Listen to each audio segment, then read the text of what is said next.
Как-то летом на рассвете заглянулся средний сад.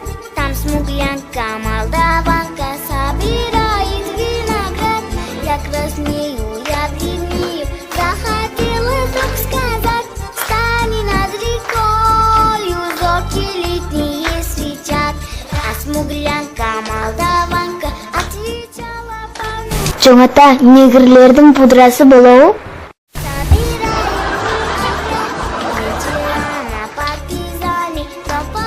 Жоңата негрлердің пудрасы болау?